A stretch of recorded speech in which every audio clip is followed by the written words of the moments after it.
Oh my goodness! I'm at Harvard! Wow! To President Faust, my fellow honorands, Carl, that was so beautiful. Thank you so much. And James Rothenberg, Stephanie Wilson, Harvard faculty, with a special bow to my friend, Dr. Henry Louis Gates. All of you alumni, with a special bow to the class of '88 and your $115 million.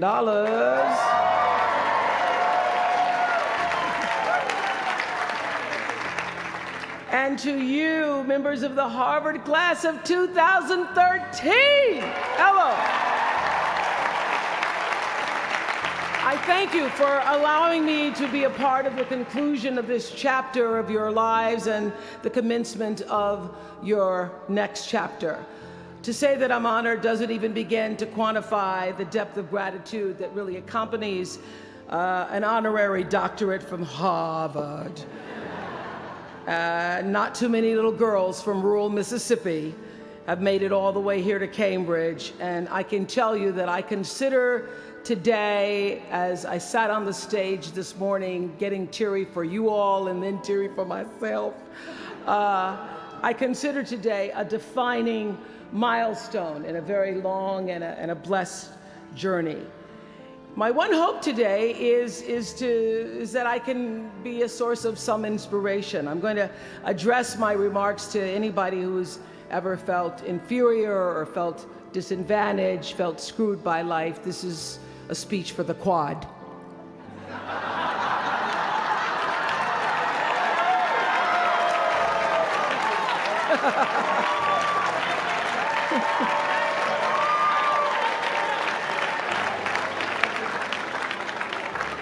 Actually, I was so honored. I wanted to do something really special for you. I wanted to be able to have you look under your seats and there would be free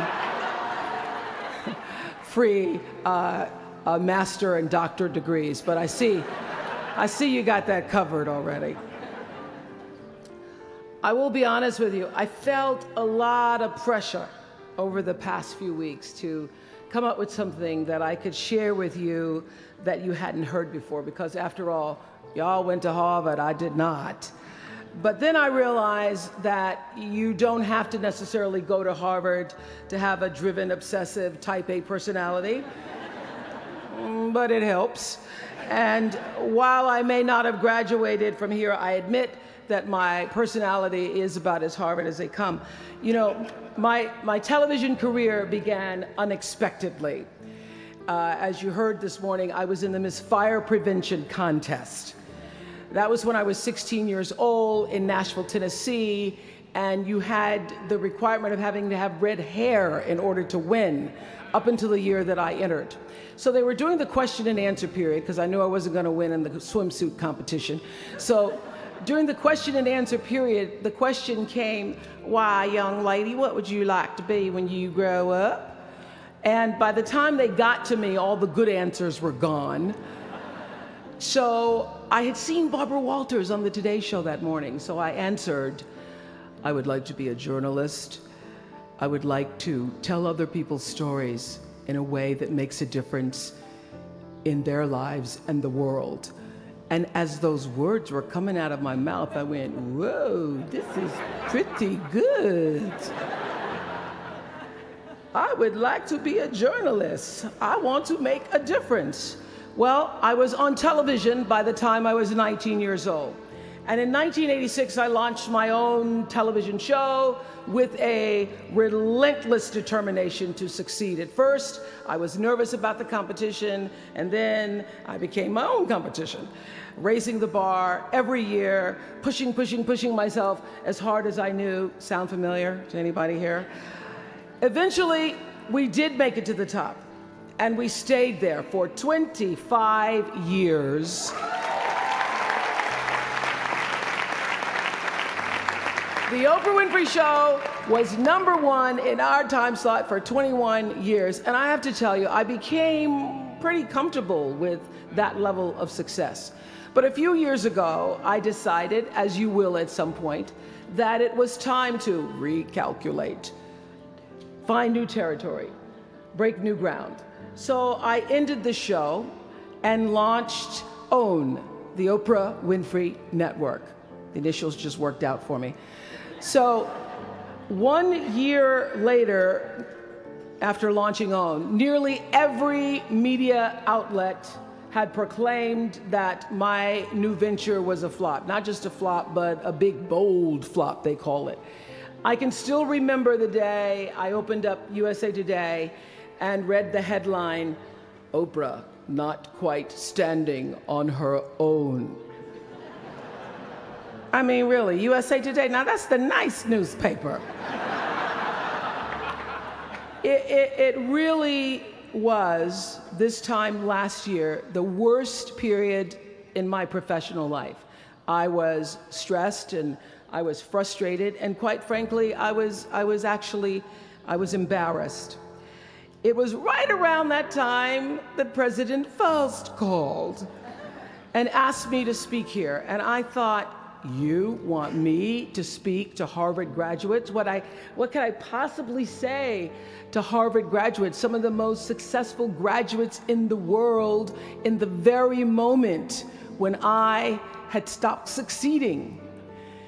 So I got off the phone with President Faust and I went to the shower. It was either that or a bag of Oreos. So I chose the shower. And I was in the shower a long time, and as I was in the shower, the words of an old hymn came to me. You may not know it. It's by and by, when the morning comes. And I started thinking about when the morning might come, because at the time I thought I was stuck in a hole. And the words came to me, trouble don't last always, from that hymn. This too shall pass. And I thought, as I got out of the shower, I am going to turn this thing around, and I will be better for it. And when I do, I'm going to go to Harvard, and I'm going to speak the truth of it. So I'm here today to tell you, I have turned that network around.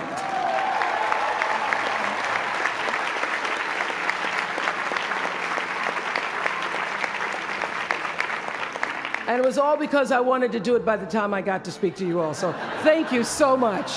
You don't know what motivation you were for me. Thank you. I'm even prouder to share a fundamental truth that you might not have learned even as graduates of Harvard, unless you studied the ancient Greek hero with Professor Naj. Professor Naj, who as we were coming in this morning said, "Please, Ms. Winfrey, walk decisively." I shall walk decisively. This is what I want to share. It doesn't matter how far you might rise. At some point, you are bound to stumble, because if you're constantly doing what we do, raising the bar, if you are constantly pushing yourself higher, higher, the law of averages, not to mention the myth of Icarus, predicts that you will at some point fall. And when you do, I want you to know this, remember this, there is no such thing as failure. Failure is just life trying to move us in another direction. Now, when you're down there in a hole, it looks like failure. So this past year, I had to spoon feed those words to myself. And when you're down in the hole, when that moment comes, it's really okay to feel bad for a little while. Give yourself time to mourn what you think you may have lost. But then, here's the key. Learn from every mistake, because every experience, encounter, and particularly your mistakes are there to teach you and force you into being more of who you are. And then figure out what is the next right move. And the key to life is to develop an internal, moral, emotional GPS that can tell you which way to go. Because now and forevermore, when you Google yourself, your search results will read, Harvard 2013. And in a very competitive world, that really is a calling card, because I can tell you, as one who employs a lot of people, when I see Harvard, I sit up a little straighter and say, where is he or she? Bring them in. It's an impressive calling card that can lead to even more impressive bullets in the years ahead. Lawyer, senator, CEO, scientists, physicists, winners of Nobel and Pulitzer Prizes, or late-night talk show host. But the challenge of life, I have found, is to build a resume that doesn't simply tell a story about what you want to be, but it's a story about who you want to be. It's a resume that doesn't just tell a story about what you want to accomplish, but why. A story that's not just a collection of titles and positions, but a story that's really about your purpose. Because when you inevitably stumble and find yourself stuck in a hole, that is the story that will get you out. What is your true calling? What is your dharma? What is your purpose?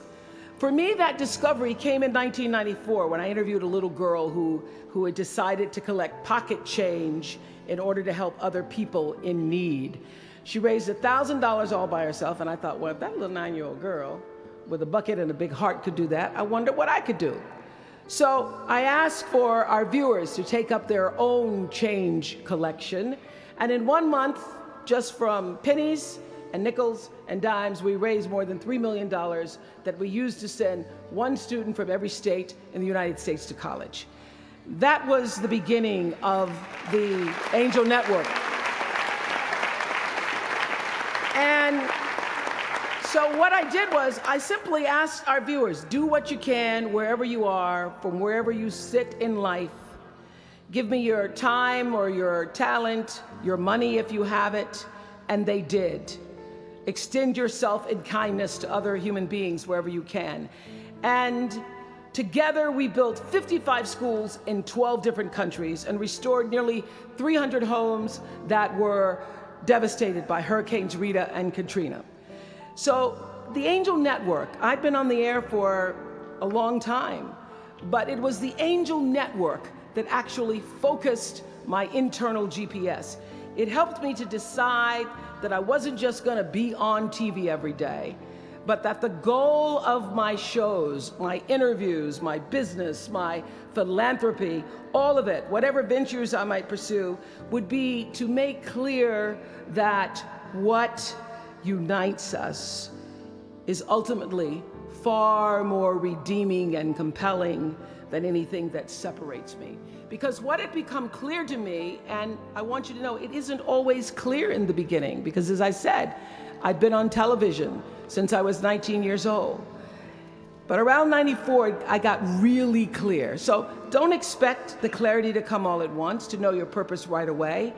But what became clear to me was that I was here on earth to use television and not be used by it, to use television to illuminate the transcendent power of our better angels.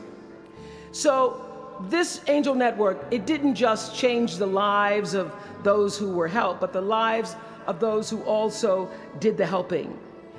It reminded us that no matter who we are, or what we look like, or what we may believe, it is both possible and, more importantly, it becomes powerful to come together in common purpose and common effort. I saw something on the Bill Maher show recently that so reminded me of this point. It was an interview with David and Francine Wheeler. They lost their 7-year-old son, Ben, in the Sandy Hook tragedy. And even though gun safety legislation to strengthen background checks had just been voted down in Congress at the time that they were doing this interview, they talked about how they refused to be discouraged. Francine said this. She said, "Our hearts are broken, but our spirits are not. I'm going to tell them what it's like to find a conversation about change that is love, and I'm going to do that without fighting them." And then her husband David added this: "You simply cannot demonize or vilify someone who doesn't agree with you. Because the minute you do that, your discussion is over. And we cannot do that any longer. The problem is too enormous.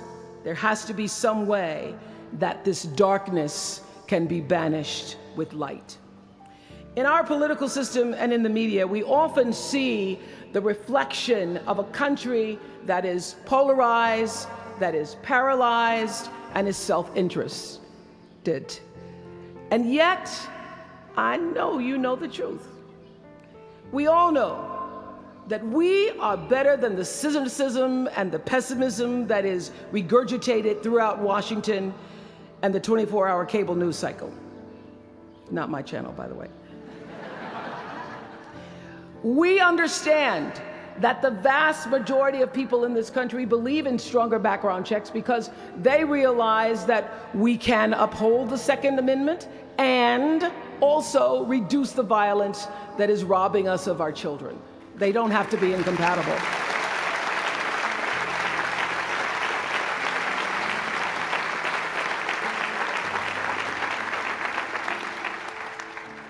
And we understand that most Americans believe in a clear path to citizenship for the 12 million undocumented immigrants who reside in this country, because it's possible to both enforce our laws and at the same time embrace the words on the Statue of Liberty that have welcomed generations of huddled masses to our shores. We can do both.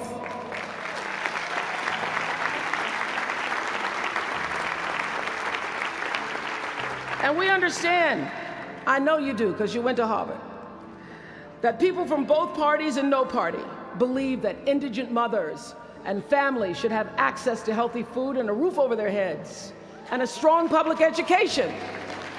Because here in the richest nation on earth, we can afford a basic level of security and opportunity.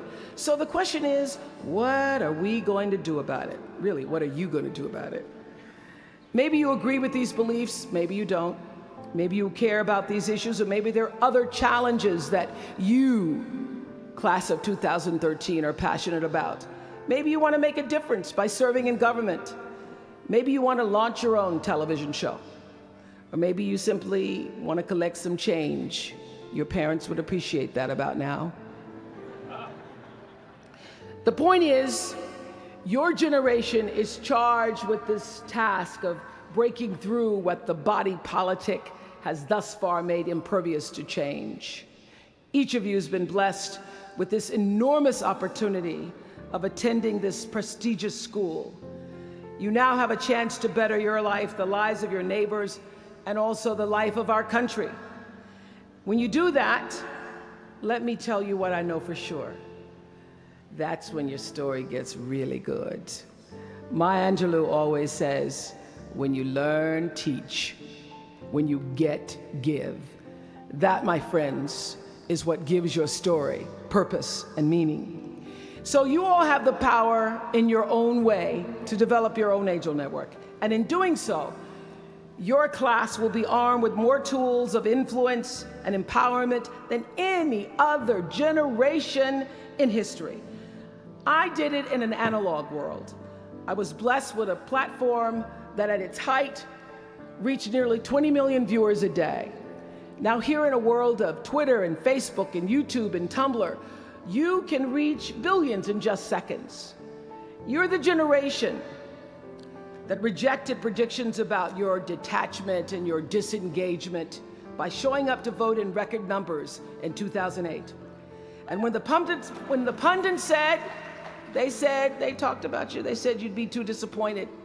You'd be too dejected to repeat that same kind of turnout in the 2012 election. And you proved them wrong by showing up in even greater numbers. That's who you are. This generation, your generation, I know, has developed a finely honed radar for BS. Can you say BS at Harvard? The spin and phoniness and artificial nastiness that saturates so much of our national debate.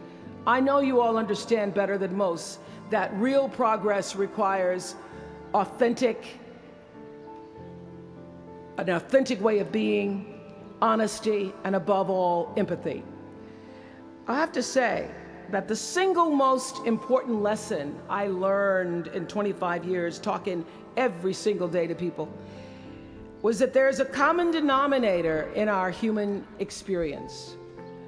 Most of us, I tell you, we don't want to be divided.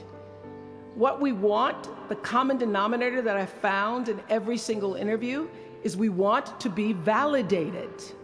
We want to be understood. I've done over 35,000 interviews in my career. And as soon as that camera shuts off, everyone always turns to me and inevitably in their own way asks this question: was that okay? I heard it from President Bush. I heard it from President Obama. I've heard it from heroes and from housewives. I've heard it from victims and perpetrators of crimes. I even heard it from Beyonce and all of her Beyonce-ness. She finishes performing, hands me the microphone and says, was that okay? Friends and family, yours, enemies, strangers, in every argument, in every encounter, every exchange, I will tell you, they all want to know one thing: was that okay? Did you hear me? Do you see me? Did what I say mean anything to you? And even though this is the college where Facebook was born, my hope is that you will try to go out and have more face-to-face conversations with people you may disagree with.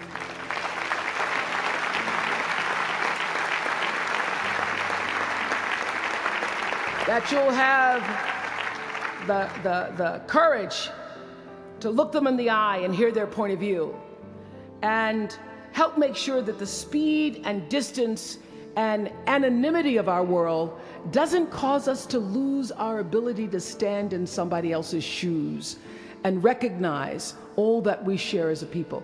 This is imperative for you as an individual and for our success as a nation. There has to be some way that this darkness can be banished with light, says the man whose little boy was massacred on just an ordinary Friday in December. So whether you call it soul or spirit or higher self, intelligence, there is, I know this, there's a light inside each of you, all of us, that illuminates your very human beingness if you let it. And as a young girl from rural Mississippi, I learned long ago that being myself was much easier than pretending to be Barbara Walters. Although when I first started, because I had Barbara in my head, I would try to sit like Barbara, talk like Barbara, move like Barbara. And then one night I was on the news, reading the news, and I called Canada Canada. And that was the end of me being Barbara. I cracked myself up on TV, couldn't stop laughing, and my real personality came through. And I figured out, oh gee, I can be a much better Oprah than I could be a pretend Barbara. I know that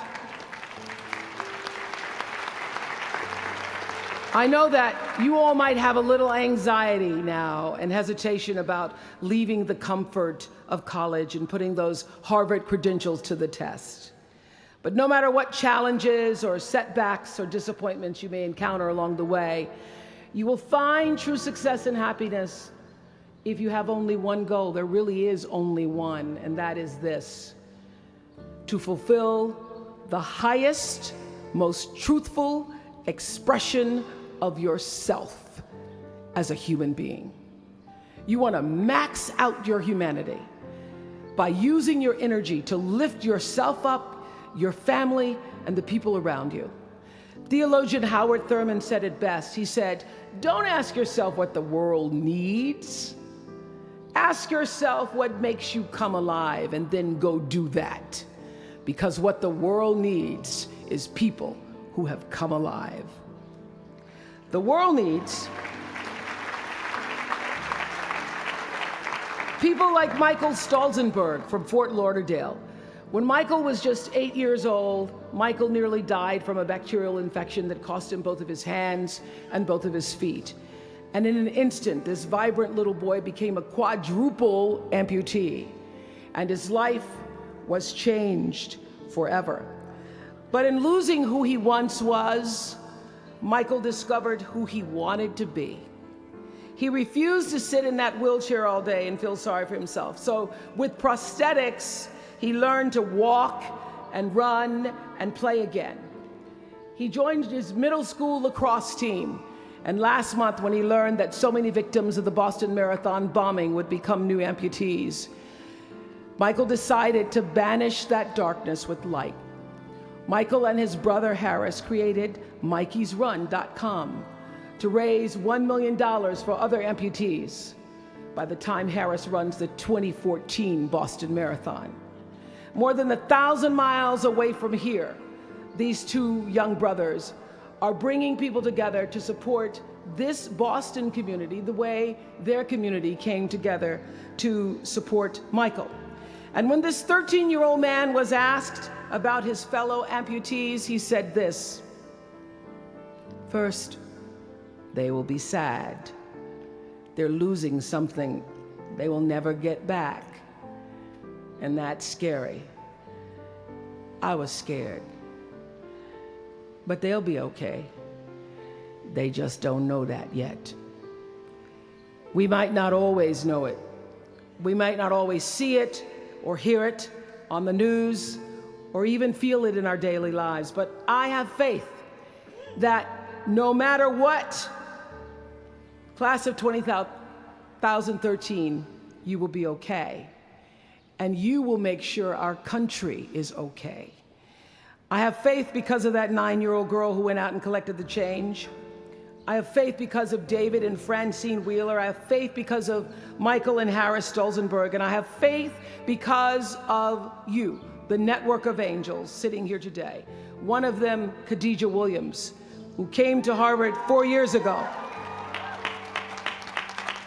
Khadijah had attended 12 schools in 12 years, living out of garbage bags amongst pimps and prostitutes and drug dealers, homeless, going into department stores, Walmart in the morning to bathe herself so that she wouldn't smell in front of her classmates.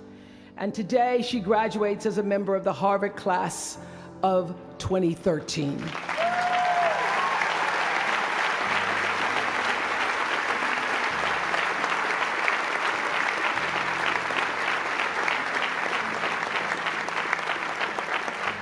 From time to time, you may stumble, fall. You will for sure count on this. No doubt. You will have questions and you will have doubts about your path.